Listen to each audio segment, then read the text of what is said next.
In today's video, I'm going to show you how to check email subscriptions linked to your Outlook account and how to easily unsubscribe or block unwanted emails that are cluttering your inbox.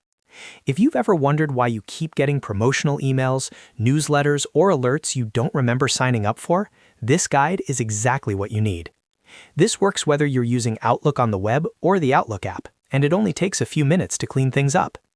Before we jump in, make sure to hit the like button if this helps you out, and subscribe to the channel for more simple software tutorials like this. Alright, let's get started. First, log into your Outlook account. You can do this by going to outlook.com in your web browser and signing in with your email and password. If you're using the Outlook app on your computer, just open the app and make sure you're signed in to the correct account. Once you're logged in and you can see your inbox, look toward the top right corner of the screen.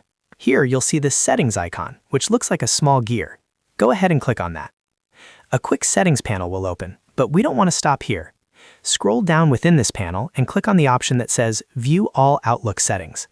This will open the full settings menu where you can manage your email preferences in more detail. Now that the full settings window is open, look at the left-hand side menu. Click on the section labeled Mail. This is where Outlook stores all settings related to your inbox, messages, and email behavior. Under the Mail section, you'll see several sub-options. Navigate through these options until you find and select Subscriptions. Once you click on Subscriptions, Outlook will display a list of email subscriptions associated with your account.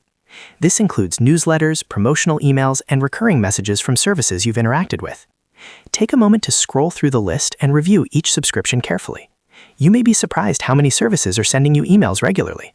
For each subscription, you'll have options to manage it. If you recognize a subscription and still find it useful, you can leave it as it is. If you no longer want to receive emails from a specific sender, click the Unsubscribe option. Outlook will automatically handle the unsubscribe request for you, saving you from clicking links inside emails. If there's a sender you don't trust or one that keeps sending unwanted messages, you can also choose to block them. Blocking ensures that future emails from that sender won't reach your inbox at all. Continue reviewing the list until you've cleaned up all unwanted subscriptions. Once you're done, your inbox should be noticeably quieter and easier to manage. This is a great habit to repeat every few months to stay organized and avoid inbox overload. And that's it. You've successfully checked your email subscriptions in Outlook and removed any unwanted ones. If this tutorial helped you, don't forget to hit the like button and subscribe to the channel for more easy-to-follow tech guides. Thanks for watching, and I'll see you in the next video.